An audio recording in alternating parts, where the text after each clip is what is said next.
Hi. Just before I come to the game itself, obviously we know you've got a lot of unavailabilities, and I think there's been a Premier League game cancelled already today, the Burnley Leicester one. I know these discussions go on all the time with the Premier League anyway, but do you think that you might have a cause to postpone it? Well, I don't know. It's difficult to say that with total honesty without assessing our players. But again, what is today very unlikely, tomorrow is likely to happen. It's gone the other way for us when we're ready to play a match and it's been cancelled twice because the other team had issues. So it can go both ways. But I reiterate, our intention is always to play. Um, Obviously, Antonio Conte is coming to Spurs, and he's said quite openly that he's got to change a lot of things, and that he's got a big job on his hands. And you know all about that yourself. You came in 2 years ago, and you had to make quite a turnaround in personnel and in culture and that kind of thing. How difficult is it to come into a big club in that situation and to make the changes you want? Well, the ones that you want, if that's the question, it's simpler, but it's what you are able to do and in which time frame. Because at the end, that's the most important thing. Because every project, every phase has a deadline. If you go over that deadline, then the project dies, and you have to be very conscious of that. It's trying to maximize what you have. I have experienced very different issues in this COVID world that gets any situation in a much complicated position. But you have to adapt to it. Obviously, he's done it. He's done it in different country, probably in a different way, and but certainly he has someone that has tremendous success in his career. What do you mean by deadline? Do you mean like a deadline that you set when you come in? That this cannot go forever. You know, if you want to achieve certain things, if you want to change the team, if you want to change a way of playing, a culture, it has to be done in certain periods. You can't say, no, we would do it, but it doesn't matter, we do it in a year or in five. No, that would dead and that would kill the belief of anybody that is following that project. That's so you have to be very much aligned with everybody making the decisions. That time frame has to be respected before going into places where nobody's comfortable with.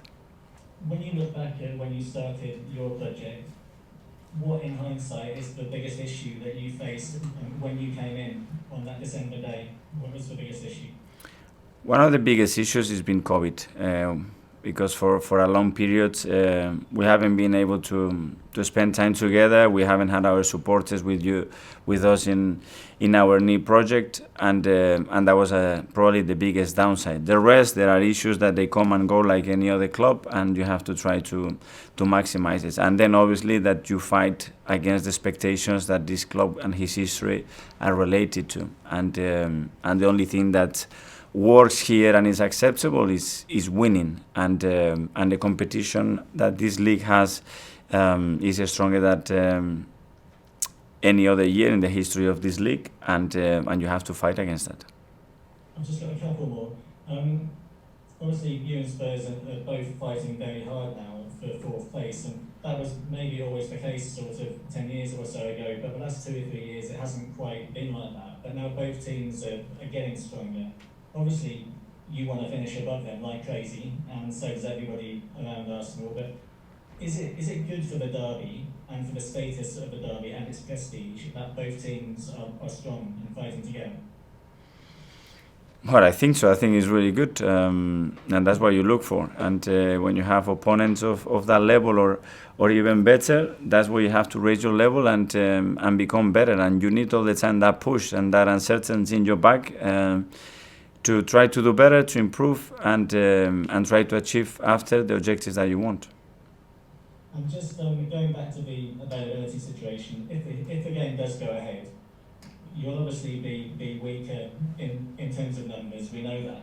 How does that affect a player's mentality going into a game, and how do you make sure I try to prepare them that no excuses. If you are available, you train every day with us, and you have to be able to perform and be, as you said, mentally and emotionally ready to play an incredible match, and you should be proud of that. And that's it. We play with what we have. And you saw that last night, didn't you? It was maybe a level of resolve and resilience from your players that maybe we hadn't even seen before to that extent.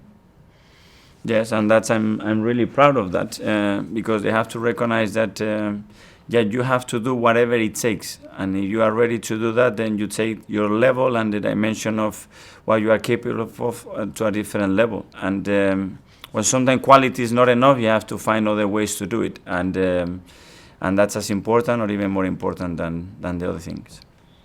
Thank you, Mikel. Thank you. Thanks, Nick.